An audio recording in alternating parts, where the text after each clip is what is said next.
Okay, you're listening to the Intrazone. You're home for Microsoft Sports Talk. Up next, we've got our caller, Mark from Sammamish. Mark, how you doing? Good. Long time, first time. Been curious. Yeah, what's your question? Can you help me? I've been working on my Sidewinder like Kenta Colvig, and I'm moving into the major leagues next week. What do I do? That's a really, really great question. I was thinking about it last night because I've been watching the NBA, as you all know, and it's funny. You watch Harden, putting 30 down night after night after night, or Westbrook with the triple-doubles. I don't think either of them are getting to the finals this year. It's one of the things you have to remember. And the other thing you have to remember is you will not be hearing any more of that on this week's episode of the Intrazone because, of course, we're not the home for sports talk, are we? You are. I am not.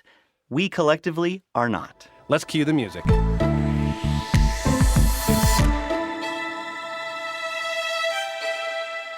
Welcome to the Intrazone, a show not about sports, but about SharePoint, the intelligent intranet. I am Mark Cashman, here with my co-host Chris, yes, the Patriots won, McNulty. Thanks for acknowledging it. Quick, we want to shout out to some of the winners that we had in our contest that we advertised and ran with our last episode. First up is Peter Stepka from Prague. He is a SharePoint consultant and developer, and he won the SharePoint Spaces drone. We'll put a link into his winning entry of how many badges Chris and Bill had collectively together across eternity. So how many badges did we collectively have? You collectively together had 150 badges hanging in your office walls. That's amazing. I didn't even realize that I had half of that. I just want to let you know, Bill had more. Okay. But don't feel bad. I know you're going to a couple conferences coming up. Bill's lazy. You're gonna catch up. Always a new season. We also want to recognize Mike Hathaway, digital transformation consultant in Office 365 and SharePoint. He's a winner of the SharePoint Conference 2019 Pass. We've been in touch with both about getting them the prizes, and we really want to thank everyone for submitting personally. Mark and I come in here and we record with Lisa and our engineering teams, and it's just so rewarding to be able to do something fun and just see the tremendous outpouring of people who do listen and who do make suggestions. So thank you very much. We'll keep it coming if you keep it coming. Yeah, lots of great submissions. We'll make sure to put the links in if you want to catch up on what Peter and Mike submitted. And of course, if you want to see, Mike had a great video. He went beyond, instead of an image, he submitted a video, and it was a really fun video that won him the pass to the SharePoint conference. On today's episode, we'll be talking with Omar Shahine and Denise Trabona about SharePoint design, how we design the product, how we enable our customers to make very, very beautiful, as my uncle would say, beautiful intranets out of the box with configuration and we should still say it, even in modern SharePoint, customizations. Yes, all the options, all the opportunities. This episode is all about the value of how we make SharePoint look nice and be lovable and functional to the people that use it. The interesting thing about this, you and I were chatting earlier about how the way that software was designed and built 20 years ago was sort of an afterthought. And we were talking about security. If you think about people would build a piece of software and then enable it to run with administrative access, and then security would come in much later on like, oh no, here's how we're going to lock it down now that it's built. And there was a great change about 10 years ago to say security should be considered day one. One of the things that, we're going to be here today is about how design is not how we pretty something up at the tail end, but how we make sure that design is the beginning of the process instead of the end. And I think there's a lot of thought that the team is putting into it. If in the past, the bigger motion was how can we provide this platform to IT, who's going to make a decision on what's the right platform to build the right solutions on top of. And then, of course, they go and build that, and that's going to be cost and money and decisions on the design. Switch over to now in the service, there's this big focus on, we want everybody to actually use and adopt the service. And on behalf of our customers, IT and the business decision makers, we want them to feel like this is a product for them that their customers, so their employees, are going to love and use and take advantage of and build on top of, but without any Herculean efforts. An interesting detail about design that the audience may not know is I was just over in the design studio an hour ago. For a meeting on a completely unrelated topic. And so I was mildly bored waiting for this to go. And I picked up what looked like a deck of cards. And they actually have a card game with like design faux pas, like dead-end and interface design, unrecoverable changes, like invisible icons. Did the Joker card by any chance have my face on it? Because that's how it feels, because I'm so low on the design totem pole. But one of the things that we wanted to highlight before we really get into our chats with Omar Shahine and Denise Trabona was some of the awards that we're seeing that are by our customers that are leveraging SharePoint. There's a Nielsen-Norman report that's been out for a number of years, and the most recent one, the 2019 10 Best Intranets Award winners, a lot of them are based on SharePoint, both SharePoint on-premises and SharePoint in Office 365. And one of the ones that we wanted to highlight, besides providing links to go read about all the winners, was our customer 3M. They actually built their intranet that they call 3M Go as a personalized global intranet that was created on SharePoint Online for over 120,000 employees. So the design aspects certainly are how functional is the site, but how does it look? How engaging is it? And they go through lots of criteria. So if you read the report, you'll see how they came to their conclusion. But we want to put a link in the show notes specific to that case study around 3M. And of course, to acknowledge that the Nielsen-Norman Awards over the last 4 years, the winners, 27 of the 40 winners, selected SharePoint as their platform.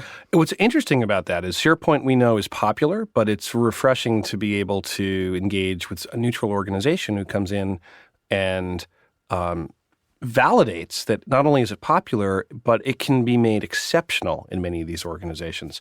One of the things I love about the Nielsen-Norman reports, and if you have a chance to pick copies of them up, I'd encourage you to do so, is we're going to talk in a little while with Denise about the lookbook of some of the styles and designs that we've used in demos and how you can put them into practice in your organizations, and that's a resource that Microsoft has. What's great to look at the Nielsen-Norman report is you look 360 degrees around a number of industries in the world and just see all of the ways that they shape their user experience through portals and intranets, and it really can help percolate and catalyze some ideas that you may have about what you can do in your own design experiences. So, as Billy Crystal might say, darling, it's not how you feel, it's how you look. And SharePoint, you look marvelous. SharePoint's beautiful, and Billy Crystal is all about looking marvelous, even though I can't do the accent. You didn't put that on my Post-it note. And Post-it is brought to you by... Ooh, 3M. There you go. Very nice. So, on with the show.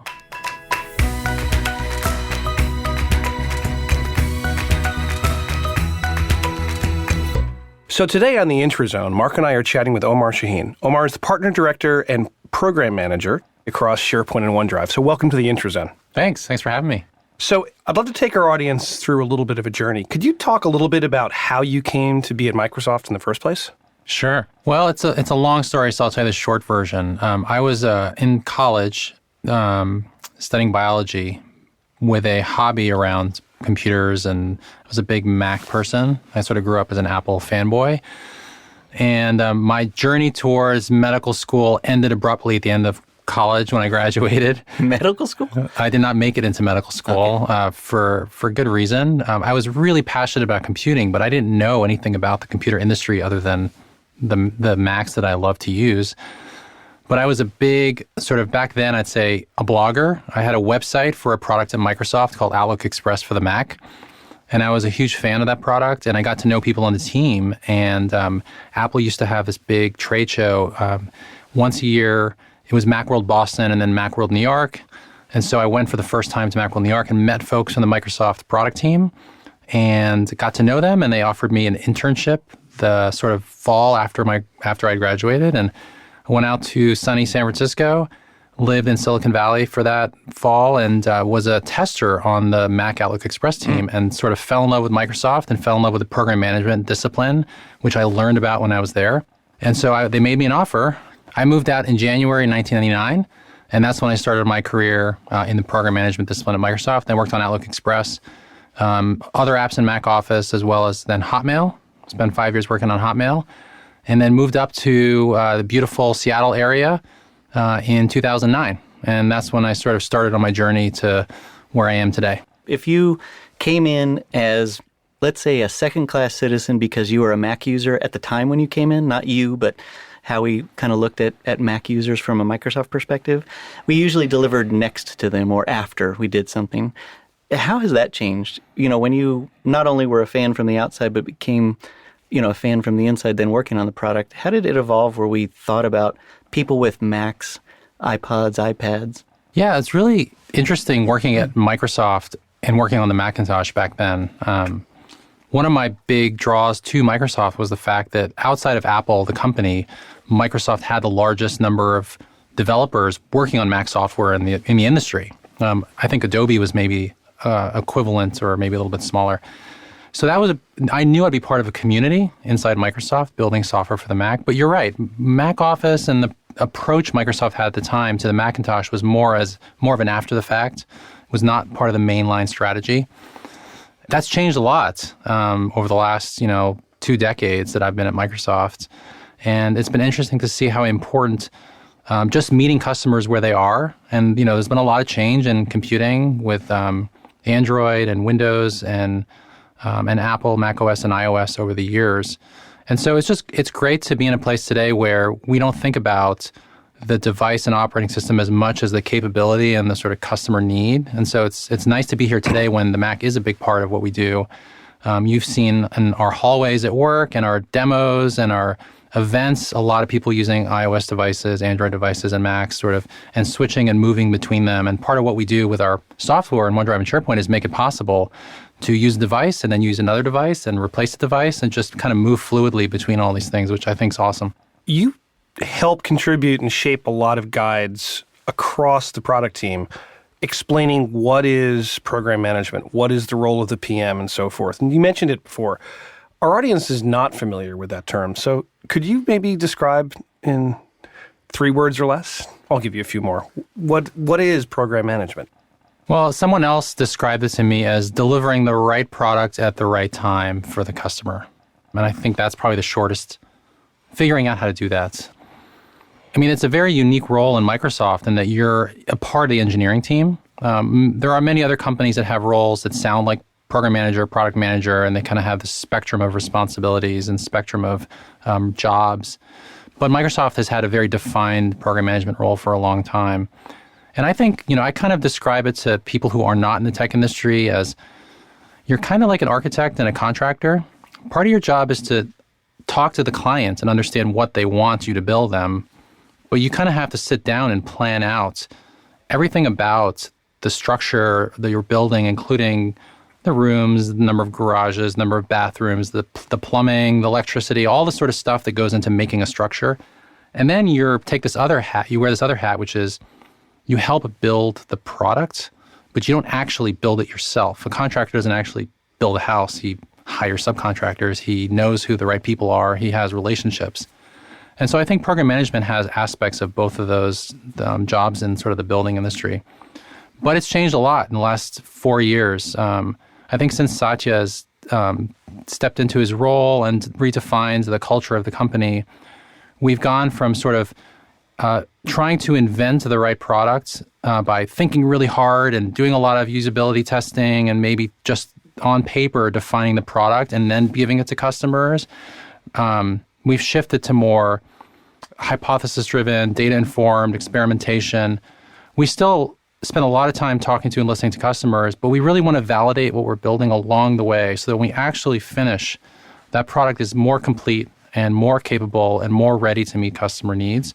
So the role's shifted a lot to being more focused on business outcomes, customer outcomes, experimentation, and partnering closely with design to co-own the process of defining the product as well. And I think that's why we kind of thought and we hoped that this episode would be of interest not only to you and Denise to come onto the show, but to share with everybody all of the rigor that goes behind making something attractive, useful, functional. Mm-hmm. And it's not just make it look pretty, but actually working with customers. What do they like? What do they don't like? And in your sort of last couple of miles of your roles that you've had, you came from OneDrive Consumer, mm-hmm. moved into OneDrive for Business, and now look across SharePoint and OneDrive holistically. How has that journey helped you in terms of when you think of design across those two fairly well-established products, now services, and some of the benefits of bringing those together and the team together to focus on design and listening to the customer? It's a great question, and it's been a really, really interesting experience just learning about the differences, really. OneDrive is a consumer product in addition to being an enterprise and in many ways also a product used in schools. But OneDrive has a very personal nature to it, which is it's sort of a place for you to put your files, and it then allows you to have access to those files across devices and do interesting things like collaborate and share. It offers features like protection. So part of the opportunity/challenge in building anything for consumer is driving simplicity and adoption of the capabilities. Nobody wants to build something that isn't used by anybody. And consumers are busy people. There's lots of products out there. The ability to try something and use something is just very simple. So they have a lot of choice, and there's a lot of great products out there. And so we try and understand what it means to build something that is used at scale by a lot of people that delivers that kind of value and in turn is valuable to Microsoft and the company strategy and the mission of the company. SharePoint's different because it's historically been a commercial enterprise product. It's been purchased and chosen by people who make decisions about what to buy and what to use in their companies and then deployed and made available to individuals and end users to use. So sort of the approach can be slightly different. SharePoint also is a much broader, deeper product with a lot of rich capability. It's older. SharePoint's over 20 years old and OneDrive is relatively young at maybe 10 to 11 years old. So a lot's happened in that span of time. SharePoint was not born in the cloud, but OneDrive was. So SharePoint has this on-premise legacy, and I say legacy in the best kind of the definition of that word, which is it has a lot of people that rely on it for critical things. And so the process of thinking about that system and designing something that is both a platform and the set of applications is a lot more complex. And it takes a lot more time and thinking. And so it's been really fun and enjoyable for me. I'm kind of thinking of myself as a maker. And so I love both that SharePoint has these great website capabilities for individuals and end users, these organizational capabilities for companies to build intranets that, like with hub sites that bring together individual sites together and apply things like common branding. But also the maker aspect, which is I have a number of like flows and power apps and custom capabilities that power my job. And it gives me tremendous satisfaction that I get to give input into the team about some of the things we use ourselves to help power our business processes that I think in many ways are bleeding edge. Like part of our job as PMs and designers is to figure out how to make those things easier for people to get to and use, because there's a ton of amazing power and capability that you get when you combine lists, pages, news, websites, and files, all together. You obviously have a lot of experience, especially coming from the Apple ecosystem and then looking at consumer spaces, at computing experiences which have a reputation for being far more beautiful and pleasing than certainly SharePoint 2003 was. We know we've made a lot of strides in the last few years. Throughout my career, I've worked with a lot of folks who treat design, creating a great user experience as sort of anti-technical. Like, it's my job to build code, make it run fast, make it do the job.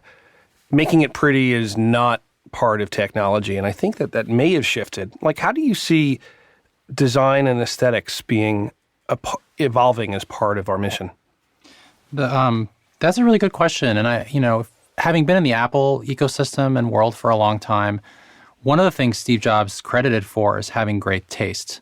Like, not a lot of people can claim to have that, and maybe it's something you're afforded based on decisions you make and products you build. But I think what made the iPhone and a lot of Apple products, the iPod, really successful is people had more access. It was more accessible to have beautifully designed products that you had with you at all times and used a lot. And I think design is a really important part of sort of producing a product which appeals to customers, that's simple, it's delightful to use. And it's so a very important part of not just consumer life, but I think people who have jobs and work in companies to kind of feel positive towards the product they're using. And I think the work we're doing with Fluent is a great example of really making a concerted effort across Microsoft to come up with a design system which can span web, mobile, different platforms, and provide a consistent experience across all the different products people use. Because at the end of the day, what people experience is Word, Excel, PowerPoint, OneNote, OneDrive, Outlook, Teams, SharePoint. And historically, these things were all built by individual teams making individual decisions with their own individual design patterns. Program management as a discipline was not very good at aligning these types of patterns across the company. So you need a set of experts and people who are educated and understand how to stitch together what is common across everybody and what the customer will perceive as sort of consistent and make it possible for them to move across these products without having to have jarring experiences. Google did this pretty well with material design quite a while ago, and have sort of had their design point of view expressed not just on web, but also on iOS and Android. And there's a balance because a lot of Apple people will point out that sort of material design on iOS goes against some of Apple's own design patterns. And so there is this really tricky balance of your own design system, how to be authentic to the device and what the customer of that product experience expects, and the consistency that exists across those individual products, whether it's Apple Mail and OneDrive or Outlook and Word. And so it's very neat to be at a company at a time now where design and the sort of design process and the human-centered design process has been such an important part of how we build software. Right. Going back to your question about SharePoint, and having SharePoint really step up and have a beautiful experience. And you should ask Denise later on about the lookbook. But I think that was a really, really awesome outcome of us really trying to inspire people through the beautiful design the product has today to build things based off of our sort of most recent capabilities so that all of our end users can kind of experience that. So one big thing, whether this is actually fluent or not, you can tell us, but pretty exciting for Chris and I, having been on the SharePoint team for a while, but I think for all the teams that are working on this new concept of making everything modern and beautiful. But one of the big things was the new icons. So SharePoint and OneDrive in our world have nice, fresh icons, but really the whole Office suite is getting them.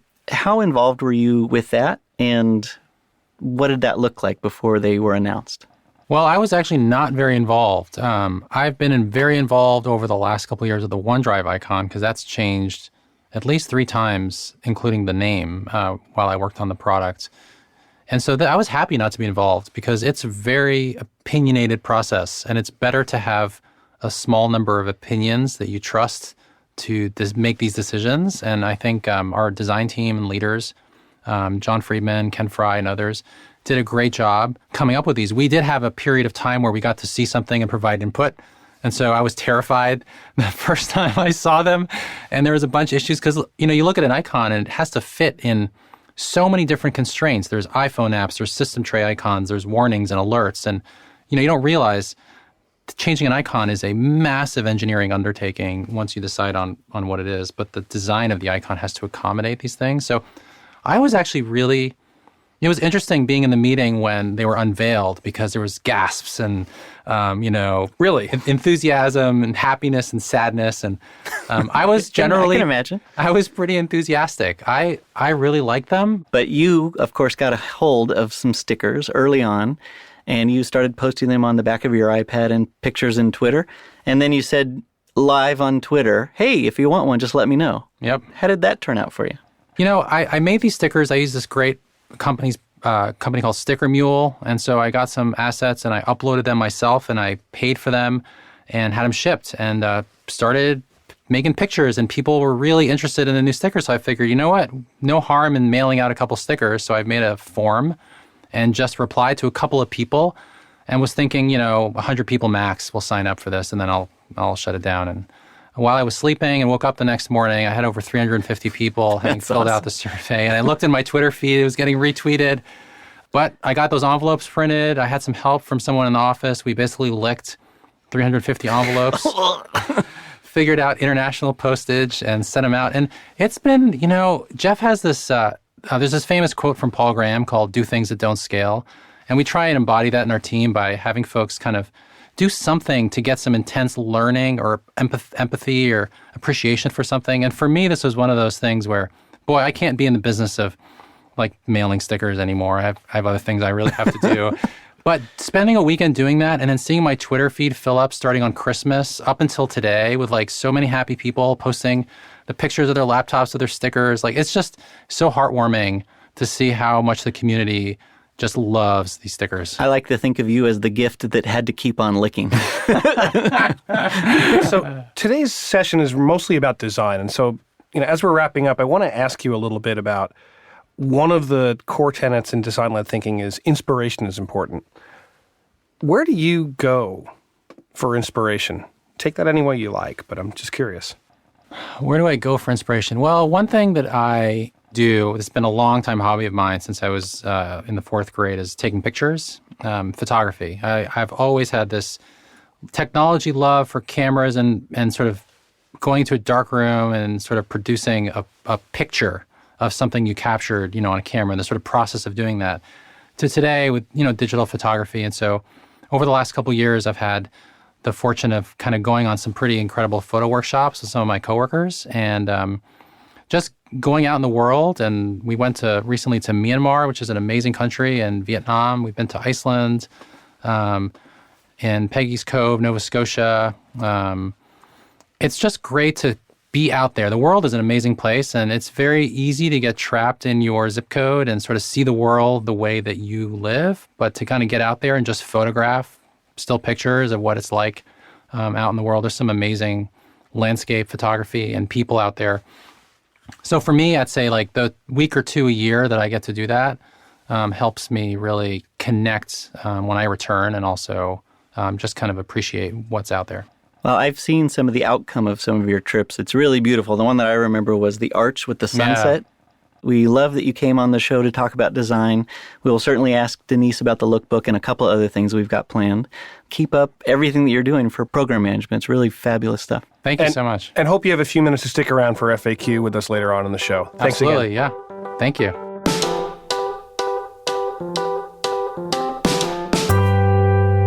So now we talk to Denise Trabona, who is a principal design manager on the SharePoint team, and you are in charge of making SharePoint beautiful. Can you tell us a little bit about what you do on your day-to-day and what makes Denise Denise? Yeah, day-to-day, I spend a lot of time looking at design work, doing design critiques, design reviews, talking about what the experience should be like, what the plans should be like. A lot of time, obviously working with designers, but a lot of time working with PM partners, the folks on Omar's team. And each PM, what we think of as feature crews, are now more than ever chartered with checking in with design, thinking about design, not leaving the gate before something looks nice and is not just looks nice, but is actually functional. So you get to be on a lot of those reviews that when people are working on a feature, well, what does it look like? How does it work? What's the flow of how somebody comes into it? Yeah, it's very much a cross-disciplinary effort. We work really closely with engineering and research. So sort of all through the process, research really helps us at the beginning kind of ground what we're doing and what the customer needs are.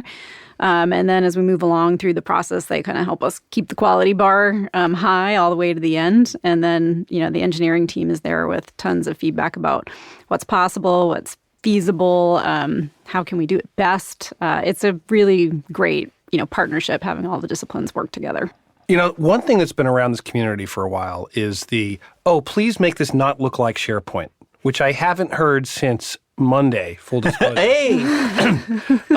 You beat me. I heard it on Tuesday. But there's always some education that we need to do. I definitely think that, you've kind of been helping steer our customers on a journey from denial to acceptance to adoration, hopefully. What's that been like? I mean, for me, it's been great, just in terms of how much the product has changed. I mean, how the team has really tackled taking on the change like that we've gone through in about the last 3 years. It's really, really different than it was 3 years ago.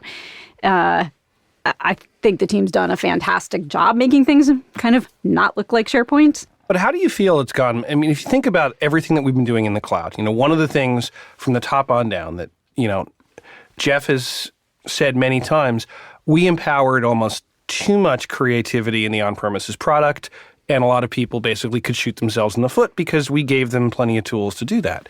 And in the cloud, we're much more railed, and we constrain what people are able to do.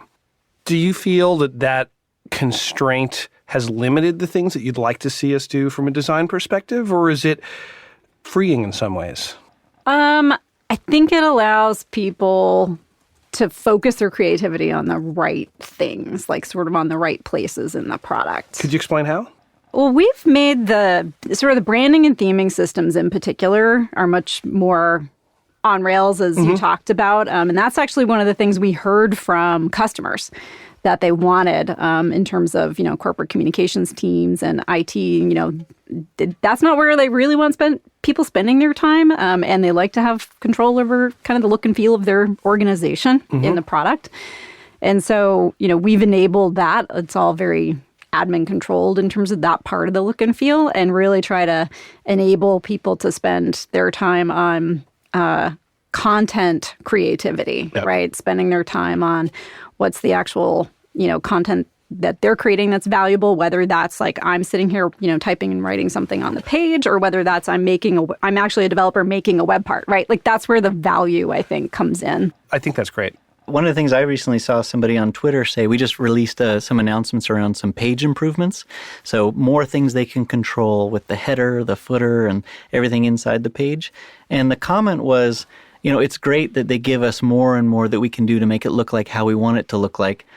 But the balance of it not being something that has to be a deep level template or design and development that took, months or weeks. So I think people are appreciating a lot of the work that you're doing, and that it's baked in when they go and build it off of it like a platform, not just out of box, I think is complementary as well. Yeah. And I think it's a balance just between, we really strive to make it very easy for people to use.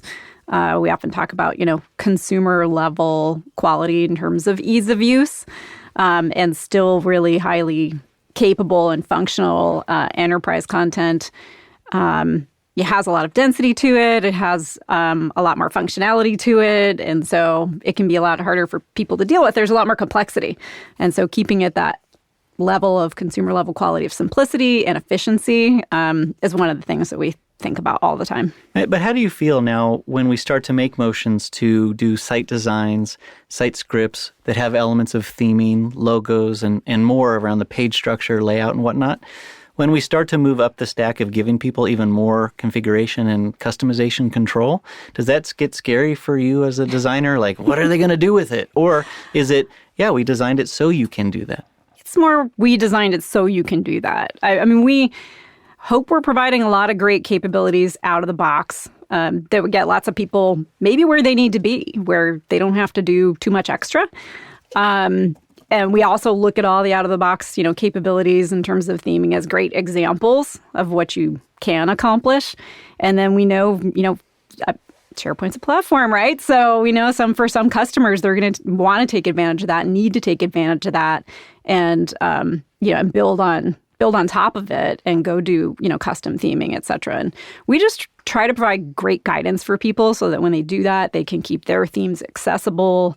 Yeah. I mean, we kind of love to see what people do with the product. Well, that's the thing is when you see what people do with the product, especially on Modern, it's a bit of a surprise sometimes. Like, yes, that is SharePoint Modern, but they have configured it in a very unique way. There are unique colors or layouts or their own web parts. And I was thinking with what people can do with custom theming, they can completely break away from our things. But you've done it in a way where it's mobile by default, it's responsive in design, the design ways and patterns and practices.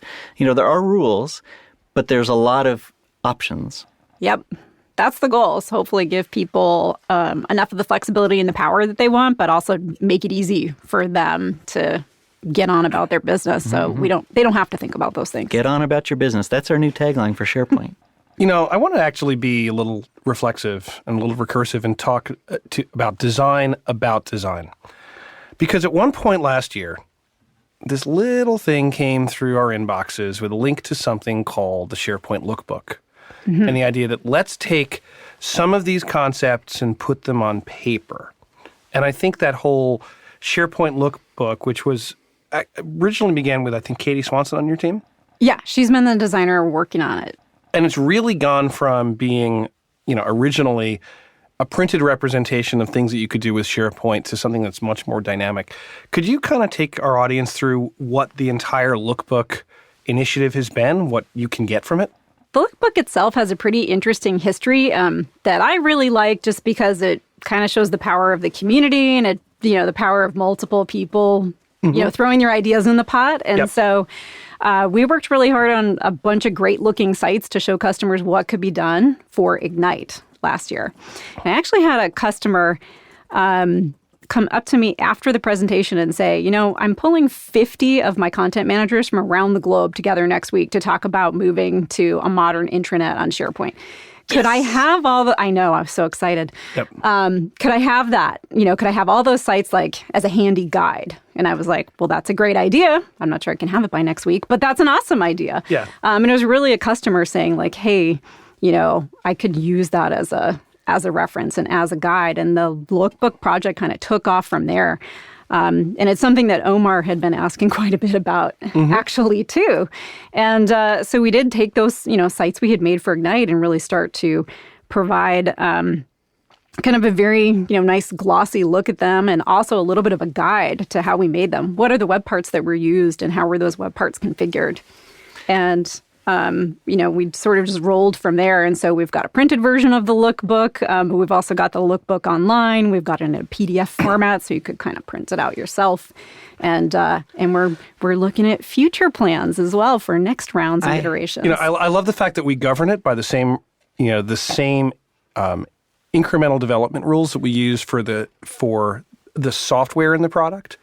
In that, I remember there was a review call we had with some MVPs, and one of the bits of feedback early on was like, this is wonderful, but we don't make any distinction between stuff that's in product, stuff that's coming, and stuff that's coming next year. And I think within a week or two, it all just showed up in the next version of the lookbook. You also built a site that is now out there, the SharePoint Site Design Guidance, which I think is hugely helpful when people are thinking about moving to modern or transporting their intranet from on-premises to the cloud. There's the art of the possible, and I think this exemplifies that. It's the design of the possible. There are ways to represent information architecture in a beautiful fashion, and we know that there's a lot of types of sites and ways that you want to build and configure. It was a really nice compliment for people to think what's possible, but then you also went that extra mile. Well, let's show you how we did it. The lookbook is amazing for inspiration, and Katie built the site there too.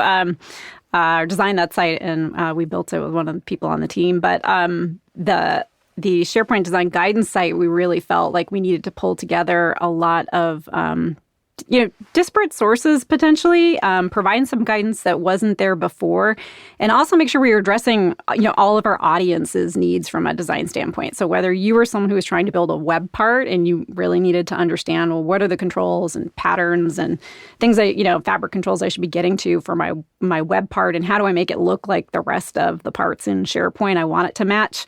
How can I do that? Or I'm just working as a page author. How do I make a great looking page? Or I'm a site owner. How do I, make a great looking site and plan for it? We wanted to hit kind of everybody with that site. I just love the fact that it's the SharePoint design team putting out design guidance for how you design for SharePoint, but at the same time, in a way that makes sense for your business. It's not just here's how the tool works. It's here's how you can use the tool to benefit and map to your requirements, your solution needs, your look and feel, because your business has many different aspects, different project teams, whatever. Yeah, and we are always looking for feedback on how well it's working for people. So, definitely we'd love to hear what else people are wanting. What I also think is fascinating is, I imagine that your team's charter originally, a lot of it was on focusing on design of the product. And if you think about some of the things that we've been able to do lately with scripts and templates and designs, you're actually now being able to directly deliver design to customers through the product. Mm-hmm. And what's that been like? Being able to take some of these things and not just show pictures of them, but actually get them into customers' hands. Yeah, well, like you said, we got a lot of great feedback about the lookbook and people actually wanting to have those in their hands. Right. And, that's what we're working on as part of the, provisioning kit work. And I think the next piece of that will be understanding how useful are those to people, what do they want to see next. We're really driven by, feedback and what people are using and what people think is missing. And it's great because it's rapid fire, kind of feedback. You get to see what's really popular or trending with people by how quickly it's, picked up in PNP. Yep. So yeah, that piece has been great. We know that when we reach our audience, we're hitting people at all technical levels. And some are themselves are really experienced in design and ways to consume our services and add their own to them. And there's also an awful lot of our audience who they may have a SharePoint site, but they don't know what they can do to make it look better. And we've released a lot of design tools to help people with that. What's one of your favorites? What's a tip you would give someone who may only be a casual designer of their own experiences, but something that they could do to make their site look better? Well, I am really excited about section backgrounds. I think that's a very quick and easy way to really make your pages or your site pop quite a bit. And I know I've seen our own team internally using it on a lot of our news posts and pages to great effect. And I love seeing what people are doing with it. But I think it just really adds so much, character and color to a page. But it's an emphasis and an accent of the colors that were already chosen for that site. So it's not, I want to make this green, black, and purple. Right. Because that may or may not look great. But in the context of, I chose this site theme, and under that site theme, this is what makes sense for this background to have some emphasis or, variation so that it's a little bit easier and pleasing to scroll the page. Yep, you kind of can't go wrong because it all matches by default. I will say the first time I saw it used, I was like, oh, this is good, but now I'm going to have to change the font color and because the anti-aliasing will look wrong, and it just works. It just works. So thank you. You're welcome. Thank you so much for all that you do, obviously, with the product, with the lookbook, with obviously, and just to reiterate, you lead this team and certainly are making choices and hiring the right folks and doing the right things. So thank you. Yeah, and I'll just say, I could say this, it's a little bit like a hi mom. I want to say, thanks to the team because they're amazing. They really care so much and put so much detailed effort into this. For people that have been around SharePoint for more than 10 to 15 years, we thank you and know that is no more than true, and more true. So that's great. But definitely hope you stick around for the FAQ. Thank you for being on the show. Yeah, absolutely. Thanks for having me.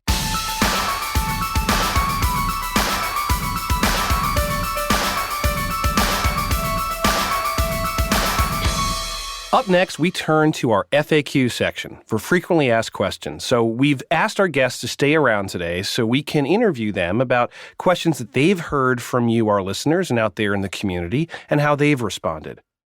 So I think we should start out with seeing what your most frequently asked question is, Omar. You get questions probably a lot, email, Teams, in person, through Twitter. What's your most frequently asked question? The most frequently asked question I get is typically every September, somebody will ask me, should I get the new blank phone?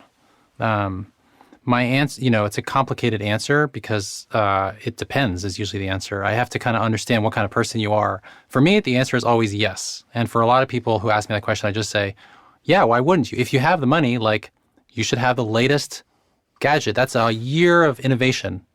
And I think about that in general with technology, which is, I personally want to experience the latest of what people have made. And so I think that question, should I get the latest blank? Part of the reason why I write my newsletter is because people ask me all sorts of questions about what camera should I get, what, Wi-Fi router should I get? And I just happen to love researching products and technology, and I write about my discoveries along the way and in a way that helps me connect to other people and just kind of help them out.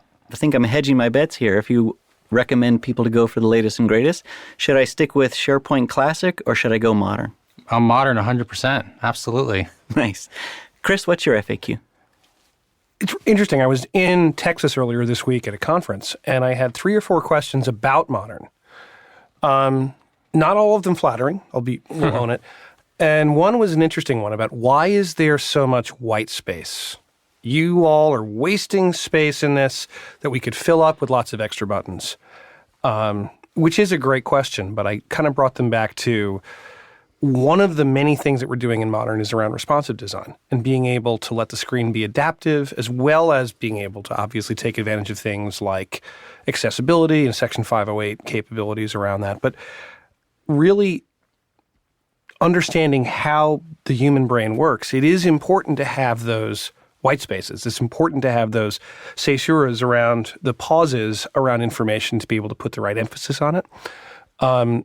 The screens where a million things are blinking. We've all seen kind of the worst HTML tagging circa 1996 where, 10 billion things are going off in plaid and in stripes and in dots at the same time. There is value in that simplicity and elegancy and focus, and it is by design that we have that much white space. So, Denise, you probably get a lot of questions, whether it's internal through email or when you're at the events like SharePoint conference coming up. What's your most frequently asked question these days? And, of course, the answer that you give. People ask a lot about branding, what they can do in SharePoint as far as branding goes. I still find a lot of people don't know what's available in the product as far as branding goes right now. Never mind sort of the what's coming, but literally there are quite a few capabilities. There are quite a few levels of brand you can, create in SharePoint. We really support a lot of different structures within a company. So a lot of different levels of organization and a lot of different levels of branding. Can I just ask you one question off of that? Because I'm curious, because I get a lot of questions as well in this area as far as the art of the possible. How good is modern SharePoint? And can I really do X or Y? Just from a percentage perspective, how much of what people have done in the past with pixel-perfect branding and full control templates and all that, done in a different way with Modern out of the box or with some of the ways we're enabling configuration and customization, what percentage are we able to support based on what people have done in the past? Well, that's a tough question, but I would really say 80%. We have designed the things we've designed because we think it reflects a lot of what customers need. We've spent a lot of time in research, talking to customers. We've done a lot of looking at, what's out there from other people. What do we see people commonly doing? We talk to them about what they commonly do.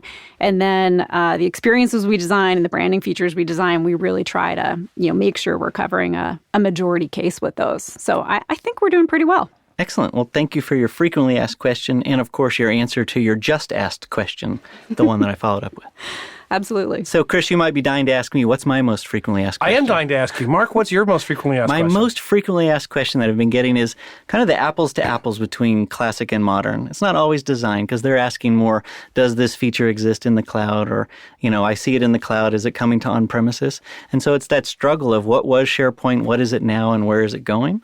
But from a classic to modern, we're making a huge push, obviously, to move people to modern. It's a relief to hear you say how you describe what your team was working on and the progress that we've made.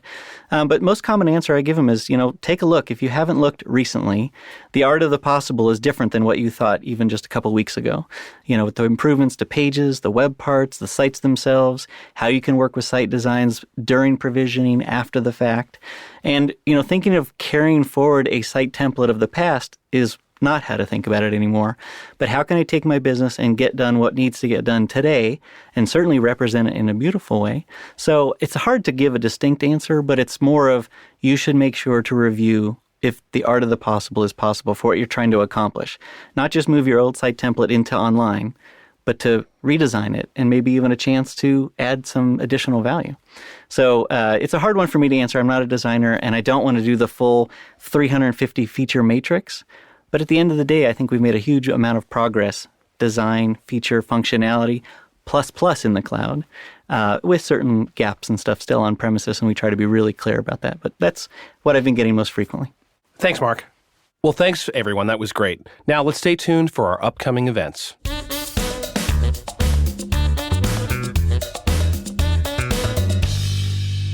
SharePoint Saturdays are a great chance for users, IT, and developers to learn and engage with the community and each other. And of course, the best part is the price. Free and free. But for you, half price. Half price free.